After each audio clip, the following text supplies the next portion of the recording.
Okay, we're live. Hi, hi. Hi. Well, it's cool and rainy here in Johor Bahru. Oh, it's hot here. Really? Yeah. Yeah, Same. yesterday we felt like there was no wind. So it's like air mati, like just flat and Oh, too calm. And then it was really like how to say, very moist in the evening. And then today it's like super hot. Yeah. we've been really wet and rainy. Can't dry stuff. Okay, so today's topic Yeah. is nature-based thinking, Mm-hmm. fostering systems thinking, empathy, and leadership mindset. This is the topic that Okay. you proposed. So, tell me why you want to talk about this. Um, so I feel like the struggle for me is when I teach just the theory of things. They're so used to learning checklists for the exam. But when you look at sustainability and you look at um when you look at sustainability, there's no possible way to just have one lesson and learn everything. It is a compounded process where you are introduced to an idea, you delve deeper, you have other experiences, you delve deeper, you have other experiences, you delve deeper. And Are you it's talking about adults? adults What and teaching children, adults? both adults and children. Okay. Yeah, and the thing is, when you have an appreciation that whatever you learn, like food, for instance, is part of a larger system. It's an agriculture system. It's a people social system. It is a cultural system. It is a weather-based system. When you understand how all of this overlaps, your appreciation of what is your heritage will change. Your appreciation of how things are, preserved will change. The appreciation that the dynamics of whatever you eat, like pumpkin, we eat pumpkin, right? And then you go to the West and then you see how they make pumpkin. And you go like, hey, same, or you learn something that you can bring back and you can innovate on that, and which is what your area of work is. So you're taking things that are existing here, using techniques that come from somewhere else, and you're blending it to make something very unique, very Mm. identifiable. So I feel like I that happens only because you as a person understand system. You as a person understand how's it higher level thinking. I You think that's know, one of the and problems. I think that's one of the problems here. I don't think we've kind of really left this paradigm of thinking it as a sustainable SDG, this kind of mm, formatted way of looking at yeah, sustainability at the tick box as this I don't even hear people use the phrase nature-based thinking or nature-based solutions very much, to be yeah, honest. When you say yeah, yeah, yeah. it's not really perceived in that way. I feel like you also don't have the language. Yeah, So yeah. when you That's say what I mean. nature based, There's no logic for that. There's tree planting exercises. There's gotong royong zero waste exercises. There are all these sort of things which are just targeted. They're just ideas floating in space yeah, yeah, and not put together in a sort of a schematic, which actually we know something about, just from our heritage point of view, but in a way, that's why we don't access it from a heritage point of view. It's looked at yeah, very much as a new sort of compo- yeah, component format. yeah, yeah, yeah, yeah. And I I think, realized that possibly people who have more hands-on exposure, like real world project activation, like, if kids go camping, for instance, and then they realize, oh my God, it's going to rain. And, they start to know how to feel for the weather. They know how to tie things better. They have a sense of like, this rope will tie better than that rope because they're using it. So that real world experience really helps them indirectly learn systems and higher level thinking. So I think the more we push just theory, school based learning, the so. less we're going to get people who can think in a diverse method and cross-disciplinary. Because now a lot of what we're talking about crosses multiple disciplines. You know, Yeah. we're looking at it from a consulting point of view. We are selling it to a consumer level entry point, but we're also In a designing way, this how this it functions. podcast is us trying to make sense of it as well, right? We're trying to find a narrative or a language to fit into actually what the world that we're dealing with. Let's break it down. What do you mean by systems thinking? Like, what is, what are you thinking about when you take system thinking? So everything, nothing exists by itself, right? It Sure. is either it has influence on something else, or it comes from something, or it is a part of a larger thing.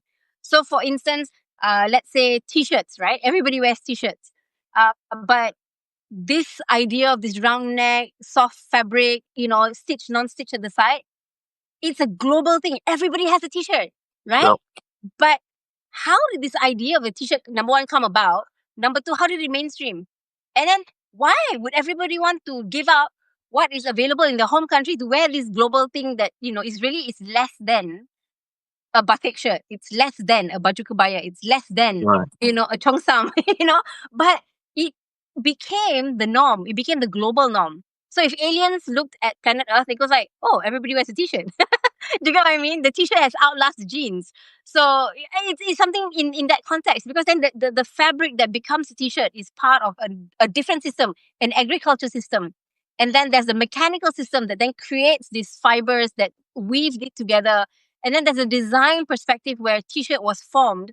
And then there's also another design perspective where what is printed on the t-shirt, how that is then culturally sensitive or not sensitive, and it creates identity. There's so much in just t-shirts that is a system.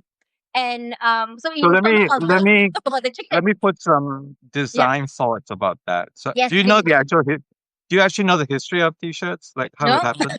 been wearing them forever, Okay. but don't. So it's Coco Chanel. Right.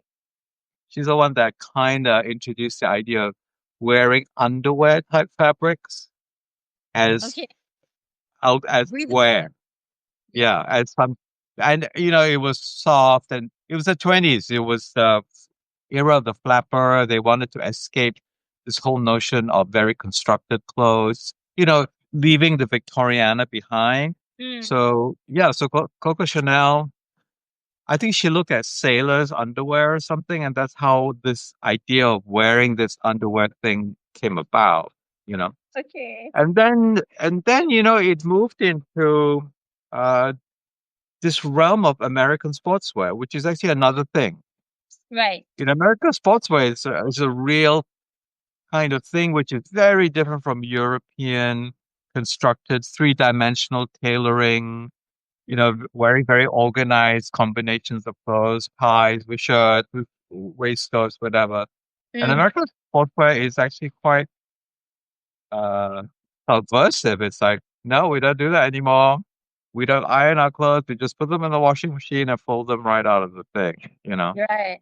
So that is, and it's been very pervasive. It's now entered the language. I remember when I first came back, I saw this old uncle. He's wearing a t-shirt that said California Surf Club. You know, There's a, I thought it's so funny because I spent years working, designing things like California Surf and all that Right. kind of stuff. And to think that someone's wearing this with no reference to what it actually is, or it's disconnect, but they're wearing it. Yeah. It's become like this sort of global thing, you Mm. know.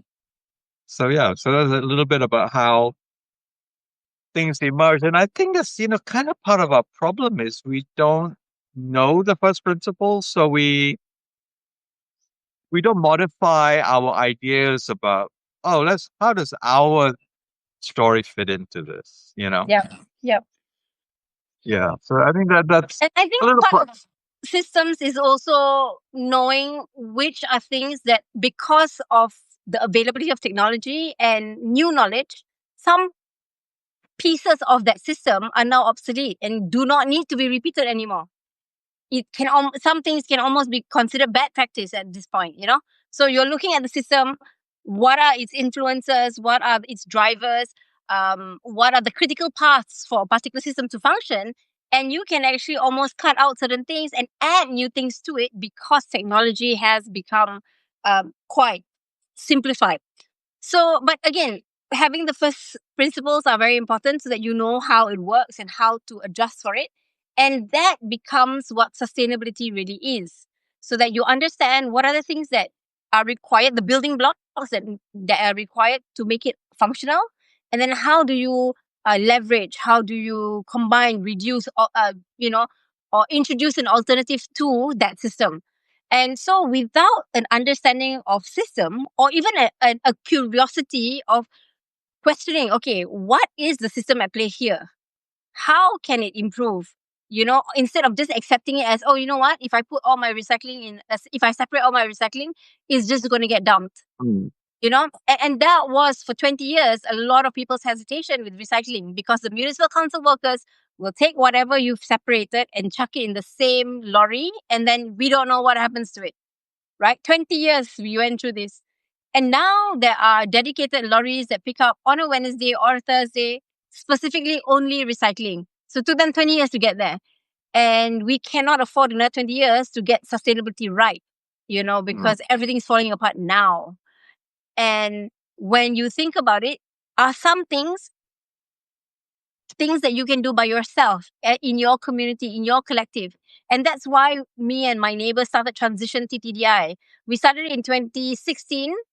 It peaked in 2017. Peak as in it got to a point where uh, our local residents association adopted us in 2017. So now the Transitions TTDI is part of a subgroup within the residents association. None of the original people who started Transition TTDI in my founding group are still living in TTDI. We've all left. But the idea of Transition TTDI, the five Mm. subgroups still exist beyond us. And this is part of a process that we cannot hold it just to ourselves. We need to create something, a system or a list of ideas that other Mm. people can adopt and mainstream without us. Because if something depends on us to keep it alive, then when we leave or we have other interests, it will fail. It will absolutely fail. So But that's another sometimes form of system. there are factors that drive it. For example, let's go back to the T-shirt Yeah. example. So T-shirts in America were originally made in America because T-shirts were actually very machine specific. They were actually circular knit machines. Yep. They're actually tube, and you cut the T-shirt, The tubes. Yep. Yep. whatever. And it was made in the U.S. Mm. So when I first went to the U.S. in in the 90s, uh, Comme des Garçons was like emerging, and she did a black T-shirt, which was Right. not made in the U.S. Right? So Right. a T-shirt was a commodity in the U.S. It was I don't know, 9.95. You could buy it Mm. anywhere, but it would be a white, heather gray, burgundy, hunter green, navy blue T-shirt. She did a Mm. black T-shirt. You could buy a black T-shirt. You could only buy it at Comme des Garçons for $200. Okay, and it would be sold out. There'd be a waiting list and all that kind of stuff. Right. And then what happened was it started this sort of revolution and this idea of simple basics being fashion. And Right. now it started to get made abroad in China. Now they're no longer making it out of narrow tube machines. It's in broad knit, broad loom knit machines cut to size.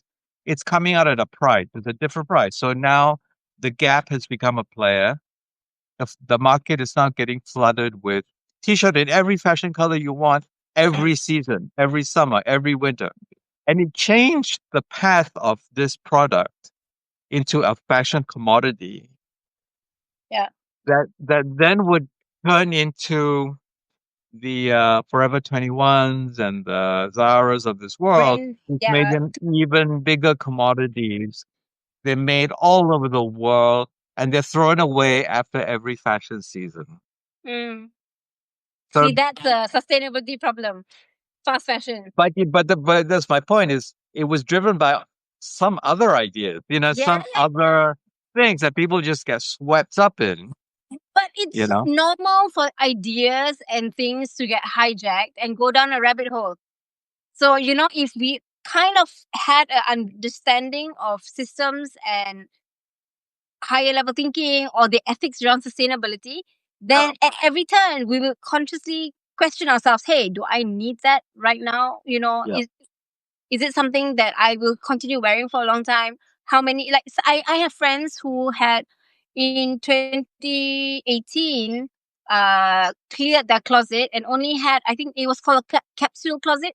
So they only have like 30 pieces of like 30 clothes sets that they would keep, and they let go of everything else. And then when they went for like an event, they would rent a dress or they would buy Mm. a dress and then they would return it, or whatever the opportunity was, or borrow it from somebody else. So, and these were my friends in corporate, because this was like the thing at the time in 2018. So this capsule closet, Interestingly, decluttering your in life. Malaysia, that is not what's driving second vintage clothes. I mean, it's No. So these friends of mine were vintage is just, now a thing, and it's actually yeah. much more impactful because a lot of young people wear vintage because they want to wear it as a vintage thing, not because it's a recycle or Yeah, whatever but kind this of a wasn't thing. even about vintage. This was just people who had a capsule closet, and that was it. Yeah, Yeah. they just had But what I mean is that yeah, now a solution is emerging simply because a different variable is yeah, for affecting it. sure, for sure. You know, so the It's more market is shifted.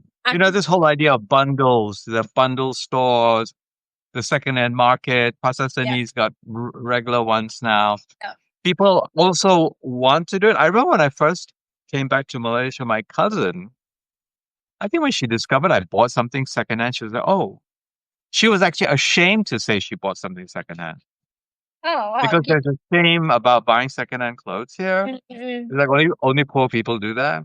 All my Whereas, clothes when I was a student in the UK was secondhand. yeah, but that's what I mean. In the UK, I mean, it was actually Oh, considered a Salvation cool Army. thing. You were cool because you bought secondhand, you know. Yeah, So, so there are a lot of drivers of these things. Sometimes you ride different waves to get there, you know. yeah, yeah, So, yeah. so right When I was now, in Japan, I think that was what I spent a fair penny for. I bought like silk skirts and a few pieces of clothes that were secondhand in Japan, and I still use them now. I mean, I use them for work. They're like corporate wear. yeah, Yeah, yeah, and yeah, that was really nice because it's stuff that you won't get here. It was just yeah, styles or colors that you just won't get here, and yeah. that's really nice. Yeah. I just heard a phrase about by Zora Mabdani. It's so funny. He was interviewed by GQ, and they asked him what is his style. Then he Mm. says he's a bit of a Uniqlo uncle, and I thought, oh my god, that's what I am. Uniqlo, so cute, Uniqlo uncle.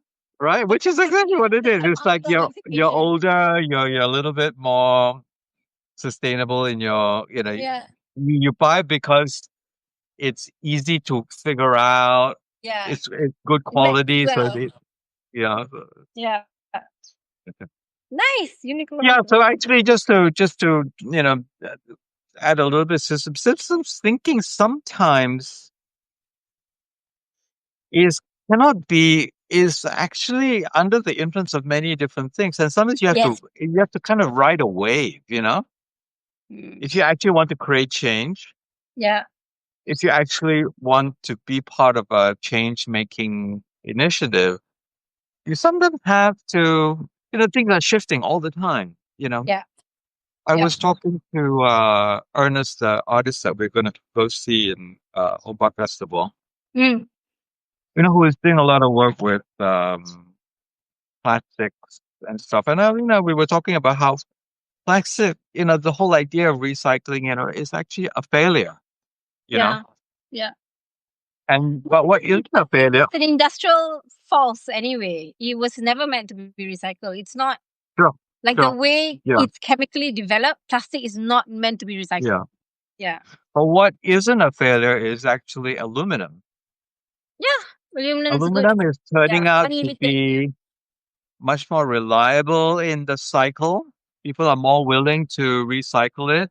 Mm-hmm. It actually has a lot of, it definitely works great because I know because I use things like glass bottles. The glass bottles are a pain in the ass. They're recyclable, but They're heavy. It's hard to get. There's a lot of associated problems.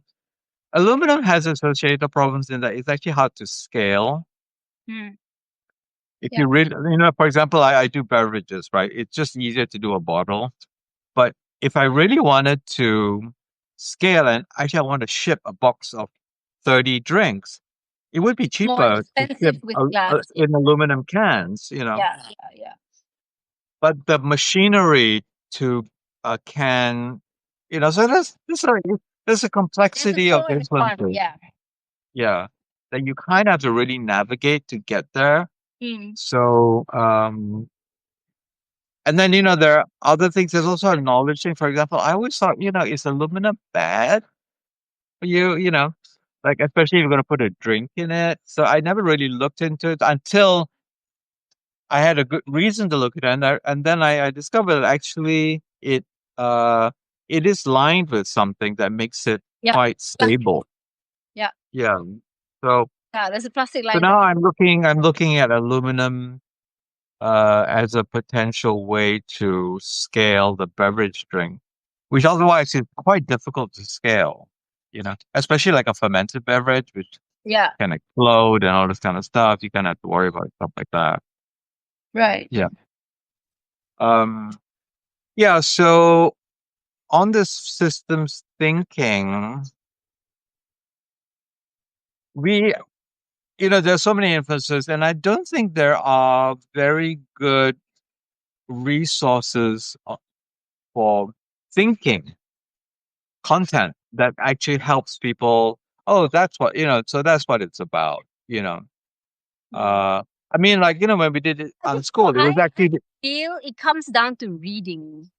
If people are not reading and they're not reading a wide enough variety, nothing can. There's no one thing you can read that will give you everything. You need to have a broad reading list, and that makes you think. That will create that curiosity. That will help you, like question. Oh, culturally, it sounds similar. You know, maybe the perception is different. Like how people I don't know, we in the Muslims will zikir and they'll say the same word multiple times. It's chanting, right? You look at Buddhism, they chant. You look at Hinduism, they chant. You look at oh, is the that what zikir Catholic, they means to chant. chant? Pardon? Is that Zikir, what yeah, zikir yeah, means? yeah. Oh, I Zikir love means to zikir. chant. Yeah. Yeah. So it is melodic, it is repetitive, it is resonating, right? That's what it is. The sounds are resonating so that when you are meditating, that resonance is what's healing you. The resonance is what's making you reflective and repentive and all these things, right? So culturally they're all the same, but because we are racist in our own way, we look So, at it as mine is better than yours, and that's the yeah. problem. you know it's the same thing, the fundamentals are the same, but we perceive it with our racial bias, and then it becomes Yeah. different. Of course it'll sound different because we speak different languages, but there's it's so much deeper than what we think it is on the surface. Yeah, like why would I chant like Buddhist, how to say, chants so easily? Because I don't feel trapped. I'm not Mm, in that religion just to chant that sound. mm. I don't feel trapped in Actually, it, but this is an area of interest that's kind of cropping up. I told you that I watched a couple of podcasts where some Malaysian politicians were kind of talking about, like, you know, what is this idea of being a Malaysian? And it's quite interesting because this whole thing is actually happening right now in the US. After years of democracy and a very clear understanding of what an American is, the idea of what an American is fundamentally being questioned right now. It's being open to it's being open to the ability for people to wonder whether it is actually to be an American is to be of European stock. They're actually talking about it as pre-Ellis Island when you started to have darker Europeans coming in. And yeah, it's like this is really under. And actually, there's a new article by this guy I like to read, Noah Smith, and it's called "What is an American?" You know, and his opening quote is actually a quote by Reagan, Right. that says uh, you can't be a German, you can't be a, a you can't be a German or a Frenchman or whatever, but you can be an American. Anyone can be an American. Right. But Reagan did have that note in his appeal. You know, he was the guy who started out the Peace Corps.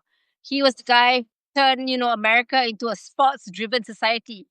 So I think Leila. Reagan had like a master plan. So I think we are going through the same thing here now. Here, what is a Right. Malaysian? You know, Mm. are you a first class Bumi Putra? You I know, don't define myself as a Malaysian by that. I feel like I know.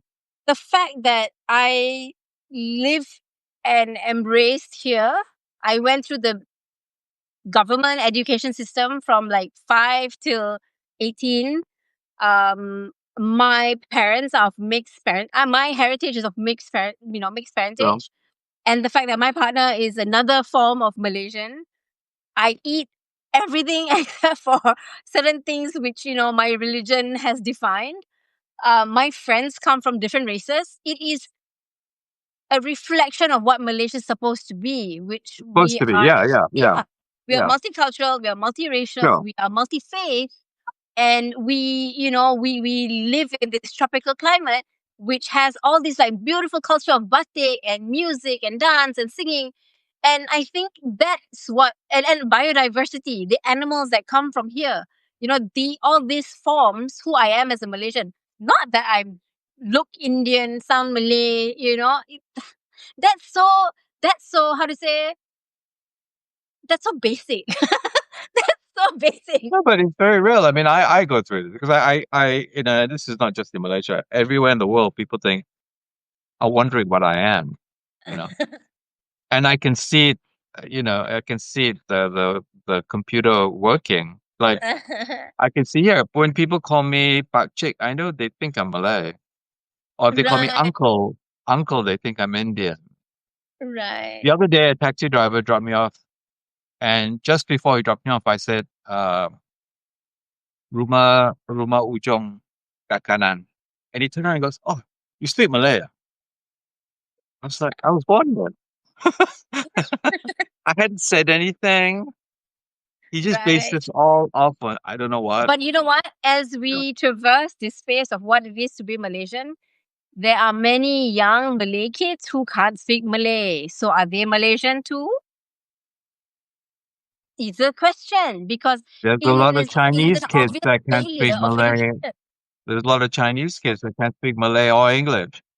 So But that's for a them, that's it's not their mother tongue. It is not. You get what I mean? They are one level true, separated true, from true. Yeah, yeah. that It's still critical a question. weird thing, though. It's very urban. It is so very urban. Yeah. Yeah. Yeah. So I think just to pull it back to our conversation, as we struggle to actually understand what is our system, it's hard to actually figure out a better system. You know what I mean? How do Mm. we how do we improve the system and capitalize on it? Looking at our heritage and all this kind of stuff. When Yep. we keep, we're so Systems divergent thinking. now. If we Yeah. so the other thing about systems thinking and this process that I'm trying to describe and not finding the words for is unexamined assumptions. Sometimes we just take for granted certain things and we don't question how did this come to be? What influenced its sustainability? It stayed on, nobody's questioned this. How is it possible? Why is Yeah. it so Yeah, important, and also right? you're not comparing to some kind of first principle thinking, Yeah, that you have already in your arsenal of the way you look at the yes. world, So right? you need to Yeah. have a database already, yes. Yes. Yes. And you Okay, must let's be let's let's move on to curious. your second. Let's move on to your second one, which is quite interesting Mm. because it's also very topical. It's empathy, because we're Yeah. actually having problems with that, and it's related to the first topic. Yeah. This lack of empathy between the races, all this stuff is actually, and then it ties in with actually a nature issue, in that, the deprivation of nature, the Yeah. deprivation of unsupervised play, all this kind of stuff. I Yeah. think we're creating a very unempathetic population. Yeah. and which is now resulting, it's been in the news recently, of bullying. Yeah. Yeah. And that's No. what bullying is. Bullying is when you just actually have no empathy for another human being. So I did all of my high school years in hostel. I am a product of living in the hostel, right? And I know you lived in the hostel as well, right, in the UK. I mean, I lived So in boarding school, yeah. yeah, hostel. So I feel like a lot of these kids who were my bullies, right, were people who in their own home had no power. They were aggressed upon, they were suppressed. And then when they came into the ecosystem, which is the school space, they just found all the people who were weaker than them because they could recognize these traits. Yeah. They could recognize the vulnerability. And as soon as they figured out that they had more confidence than you, they would aim for you and they would keep you down. And the thing is, if you were neutral or you didn't respond to them in an aggressive way, like retaliate, they just didn't have any ammo to fight with you. Because they'll be like, oh, okay, it's not working on this person. This person doesn't care. This person's not crying. This person's just doing it and then just ignoring me. There's no fear. And I think to have no fear means that you come from a place where you have been brought up with enough confidence in yourself. You understand the thinking behind it. Oh, why is this person doing this to me? How can I avoid this? What can I do Yeah. differently? And it is really, honestly, to me, I feel like you go to school to be a part of a system, a group of people, right? You become a number in a mass. But when you're at home, you're nurtured to be an individual. So if this doesn't happen before you join society, you are vulnerable to being bullied. And empathy is raised both at home and in school. Because if you don't Yeah, and have I think it, when you have sort of racial tribal problems, that empathy is not extended to anyone outside your tribe. You know what I mean? correct. I mean, I remember noticing when I first came here, there'll be like this young kids, teenagers, just waiting for a taxi, don't know how to line up, have no idea about forming a queue or a line. And then the taxi arrives, walk in front of me, someone 30, 40 years older than them, and get into the cab. Yep. And I would hold the door and say, get out. And they'll be like, oh, what's going on? What's the matter with you? You know? Yeah, yeah, yeah, yeah, yeah. No, now, the government's given people 100 ringgit on my kase. Anybody over Oh, yeah. 18 gets 100 ringgit to spend. And so we've had to buy some groceries because it's the work that we do, the food that we eat. We had to do groceries, and people will just cut in front of us. It's not that we are using our my kase, how to say, 100 ringgit. It is because everybody needs to buy, or everybody else is buying on my kase, and all the counters say my kase. So there's nowhere else for us to go and pay for the goods that we're buying. And the thing is, people just cut us because they assume that we're not using the my kase, and that's fine. But the shop also doesn't have a non my kase paying line. So you can see people trying to rush to buy their stuff, and the empathy is not there. And the sad thing is, coming back to learning things from home, is that the children who are shopping with their parents are seeing this behavior. So Sure. to them, this behavior is acceptable. This non-Malay person is lining up in the My Kase line, and we need to pay because they shut the My Kase line at 9:30 p.m. But all of us work and all of us can only go out at a certain time. And the sad thing also about this, the second layer of sadness is that the assumption that only the Malay people get My Kase, because My Kase is for every Malaysian citizen. And I have staff here who are Cambodian and So is that Rohingya. right? And hmm? Why do you say that? Because you only see Malay people getting it, or No, what? because What's the? it's a Malay state. This is a very, very Malayu state. Oh, So they oh, don't see many non-Malays. So sure. they don't know any better. Yeah, It's the unknown, right?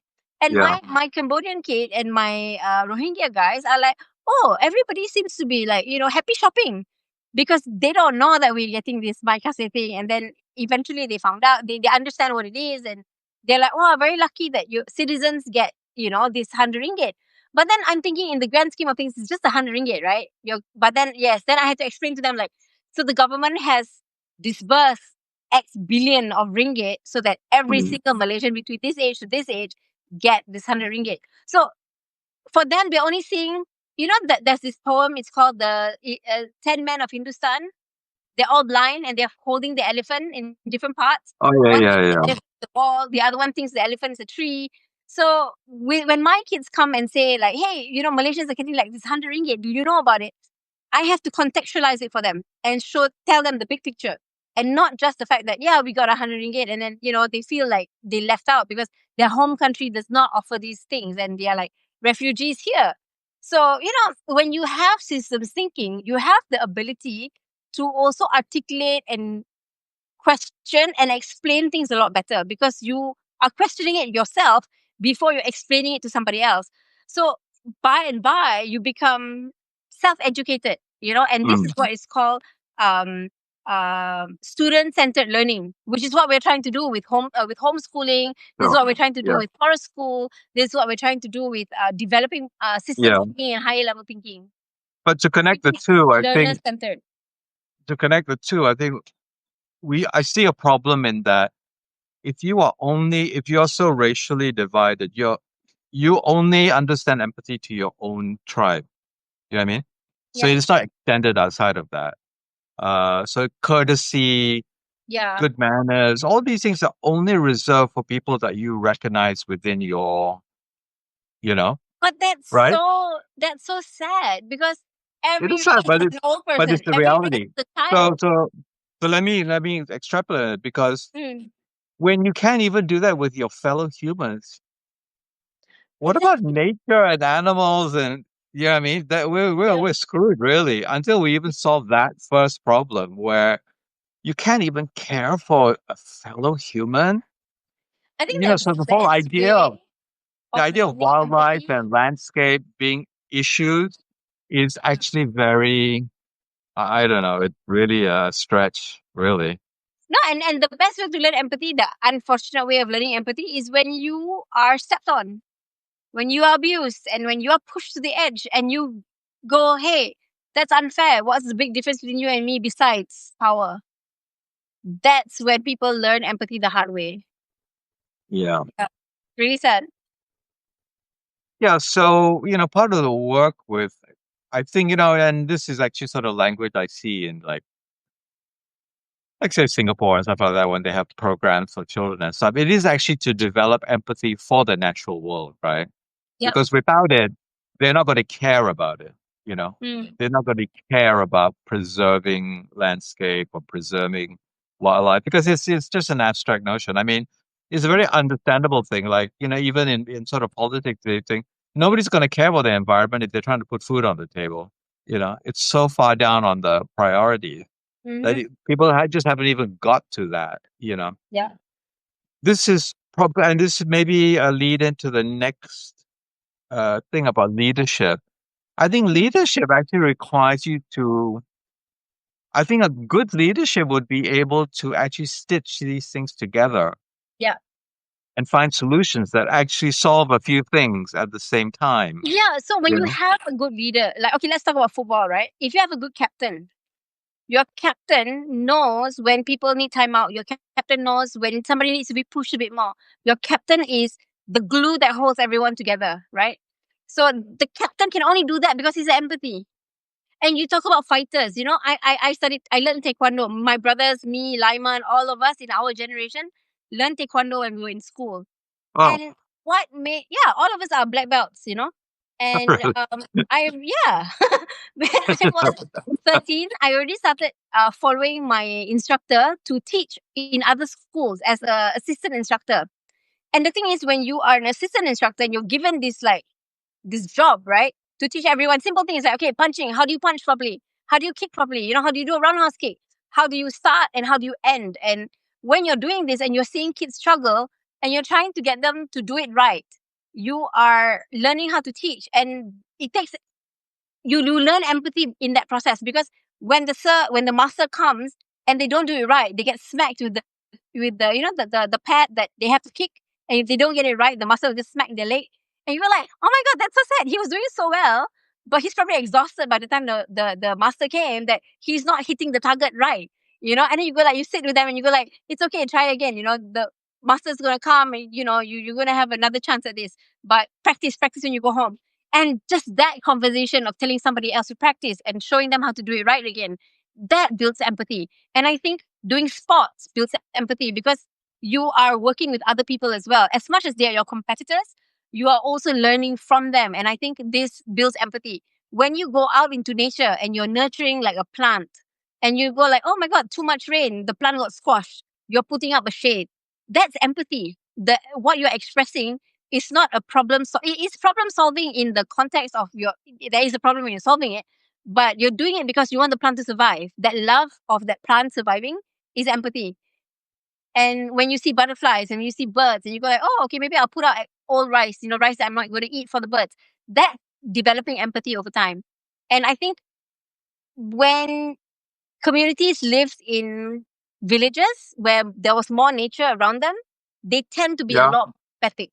When they Yeah. move into the city and they lose nature, they lose that connection to life, other forms of life. Yeah, I think, And then this is they something become very. I that's what I think about because I wonder if that's how Singapore is kind of solving it because they force this nature onto the city. You know what I mean? Yes, yes, yes, yes, So yes. you're They forced figured to, out the golden you thread. know, yeah, Yep. there's some pushback or what have you.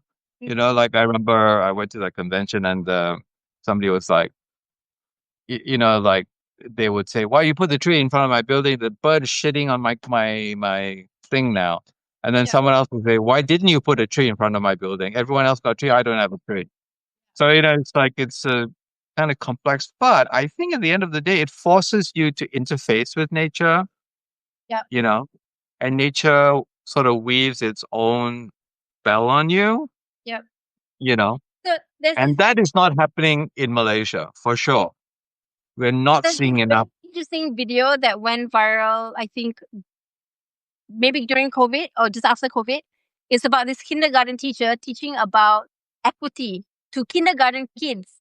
Yeah. So she said, okay, I'm gonna give you're gonna think of one injury, right? Any injury on your body. You have a scratch on your body anywhere. Just think for yourself where you got scratched, your last scratch. And then she goes, I'm gonna give you a band-aid. Okay? Now this band-aid can only be used if you scrape your elbow. And then this kid comes up and says, like, I scraped my elbow. Then she puts it there. Then the other kid goes, I scraped my forehead. But she puts the band-aid on the elbow.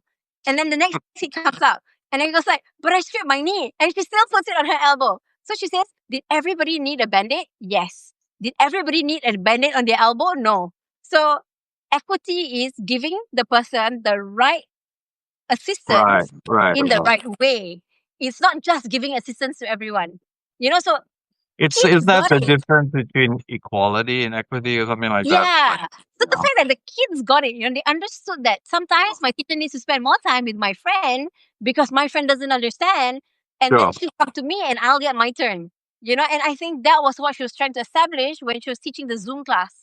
So that not everyone was like, teacher, teacher, teacher, me, me, me, me. She was trying to like organize them so that they take their turn and then she would spend a bit more time. She'll come back to certain kids and just kind of like getting the kids to understand that she had to circulate individually before she could get to you. So I think sometimes it can be articulated this way depending on the teacher, and it shows that the teacher has high level of empathy to be able to identify the need and to be able to articulate the situation. But in general, I think we learn a lot of this in nature, and I think that's why exercises like forest school, camping, how to say adventure education build these kind of character traits within people who tend to have more leadership skills. Yeah. Because they also know how to take care of their friends. And that Mm. then people rely on them a little bit more. Yeah. And then with systems thinking, they know how to navigate the space. So it is a combination of things. It's not just one thing by itself. How do we? I mean, just sticking to this whole leadership idea. Yeah. How do you actually access? Mm. I think there are some leaders that might do the right thing if they were given the right information. Sometimes it's actually they're just part of a system of some feudalistic whatever, but they may be smart. I mean, we're getting smarter. You know, Yeah. Kari Jamaluddin went to Oxford. You know, he should be able to understand. some more highfalutin concepts, right? Mm. You think, right? He also grew up in Japan. Yep. His father's a diplomat. So, there's potential for this, but the pathways seem really difficult. Content is very poor here. You know, you said you should read more. It's like, what do you read? You Yeah. know, Remember I sent you the it's article just, a couple of it's weeks like ago? TikTok. It's TikTok and Facebook. So Remember it's, the article I sent to you a couple of weeks ago? Was it article or video? It was this lady who was on the economic forum who said something like Malaysians' futures are dependent on their parentage. I sent you this article, right? I think so, yeah.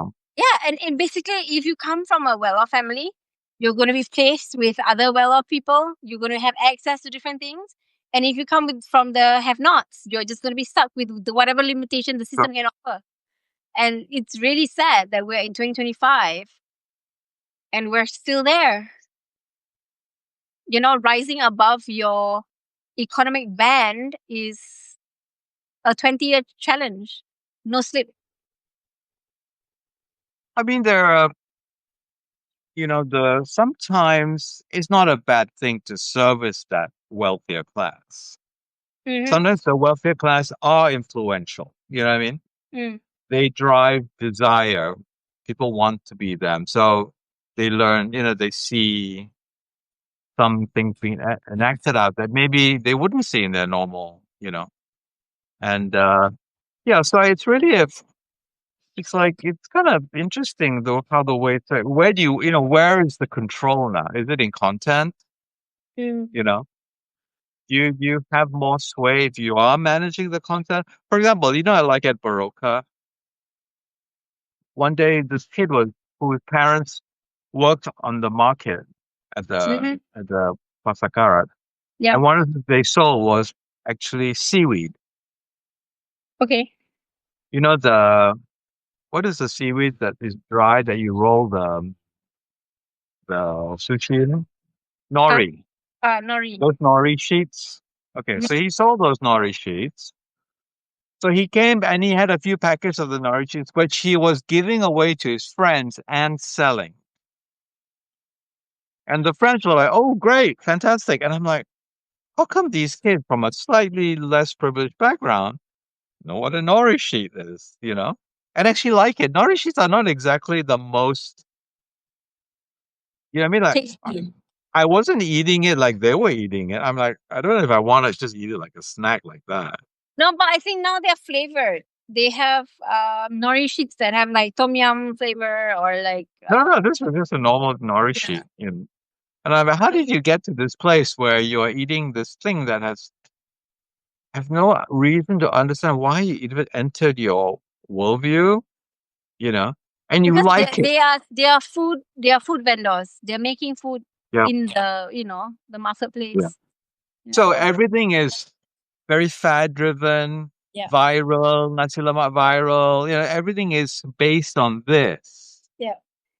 That you wonder, how do you infiltrate these paths of influence? Mm, You know what I mean?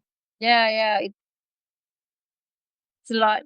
Because it's because it's so wide. It's like it's Yeah. so random what it is. And it's also changing. Personally, I mean, this is really a factor of me getting old. I can't even watch TikTok.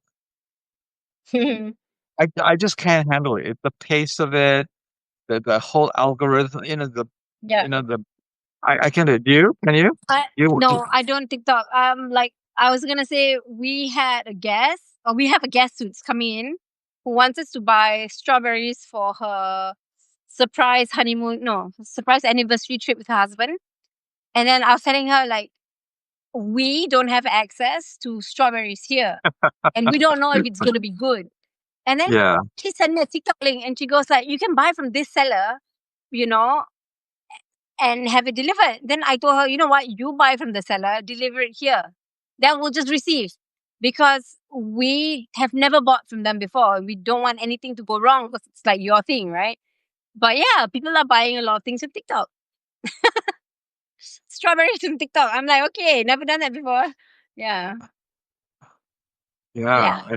it's kind of scary. I guess this world is sort of moving at a pace that is right, It's like and it's advanced, but it's also regressed in many ways. yeah.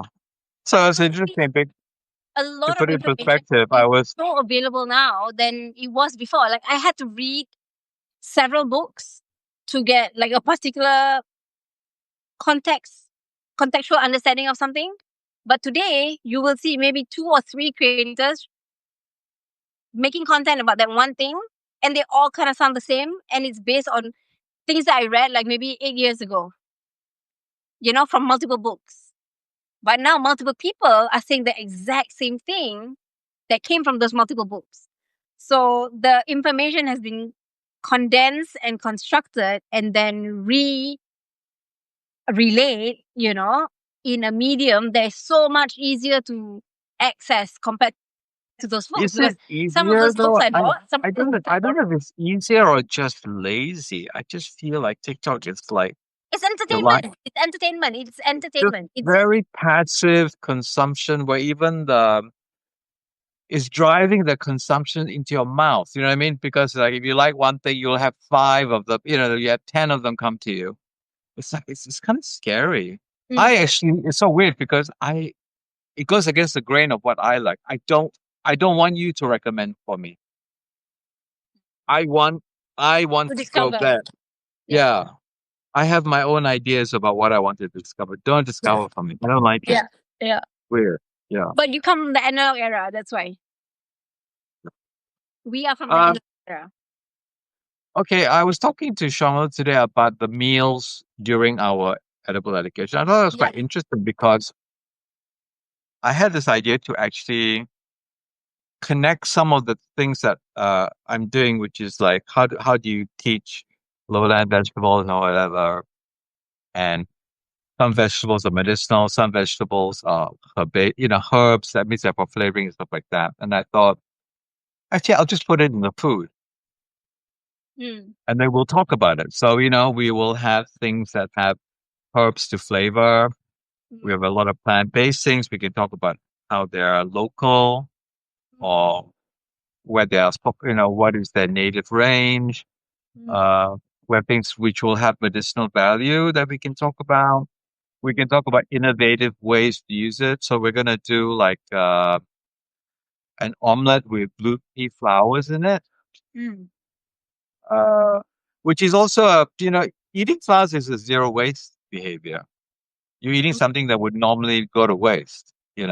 Most people don't eat their flowers and they just you know But don't the flowers form other things though, like seed and other things?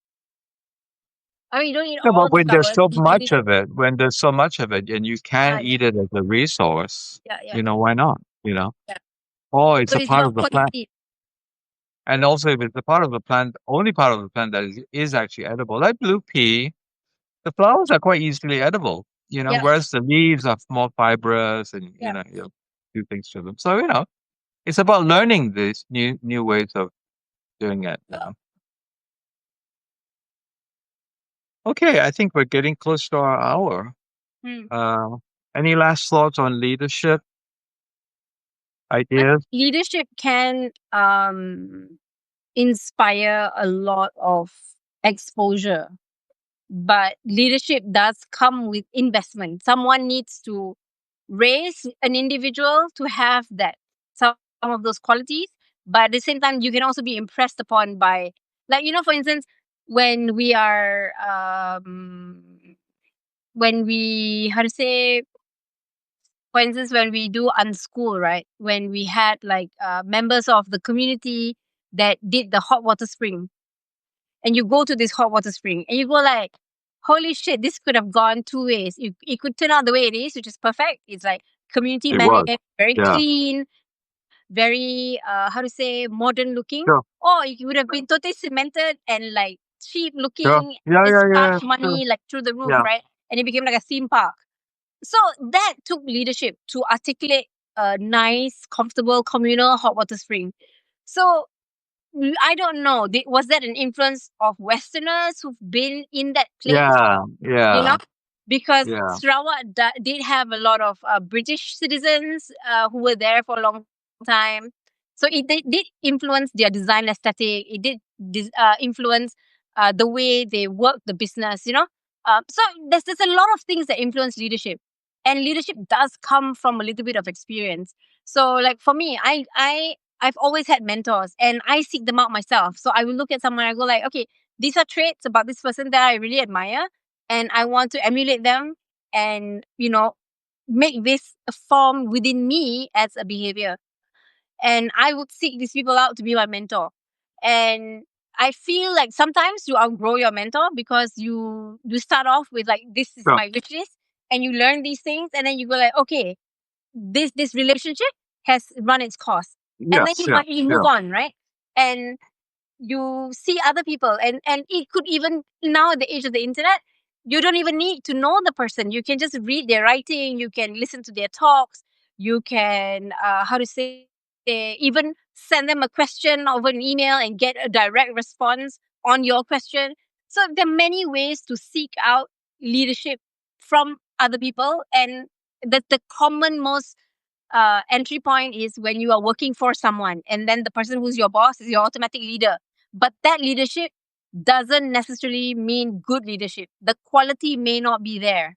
They are just in a leadership position Mm. because of their job scope. They are not leaders.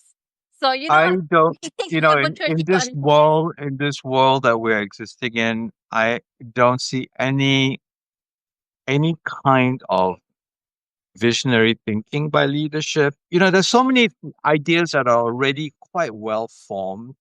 Like the idea of how urban planning, less cars, more public transport, more Yeah. parks, all that. The headlines are already there. I don't see any of that in the thought processes of our leadership, No, you not in know, Malaysia. Yeah. right?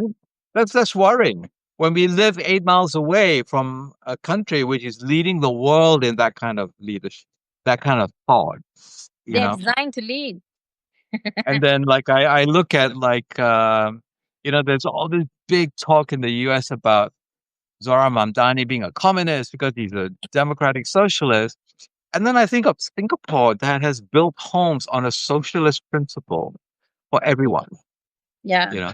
In fact, I read a report recently about how it's actually been thwarted because people are actually becoming less socialist about it, as a factor of because now if you're allowed to sell the property and you can make some big money from it, Yes, and yes, yes, now yes, yes, yes. it's actually thwarting the whole idea of it being a socialist enterprise Yeah. about giving people homes. And now there are bottlenecks because people are starting to make money from those homes. Yeah. They're flipping the It, houses. Yeah. yeah, yeah. So it's quite interesting how, It also tells you that humans as an organism is always reforming. yeah, You give and them also pathway, then they that reform a new pathway. humans 8 miles away can perform better than us. You know what I mean? It's environmental. It's Yeah, environmental. It's yeah, conditioning. yeah. So it's just worrying to me that I don't see this kind of informed visionary leadership. Mm. They're constantly Too lax, just, too comfortable, or too. they continue to just create positions of power. Yeah. They're using hierarchies. So, we're really Still in, very basic. yeah. Yeah. Okay, on that rather somber note, I think we're I will done. see you soon. Yeah. God, so tomorrow I have to work at that, I have to tidy up this place and all that kind of stuff. I've got one more day of work, then I can head out. Yeah. Yeah. So Friday should be fun. We go to Ombak Festival, we look at the market there, have a day trip. It'd be Mm. kind of cool. Okay. Yeah. Yeah. All right. See I ya. will talk to you soon. Bye. Bye.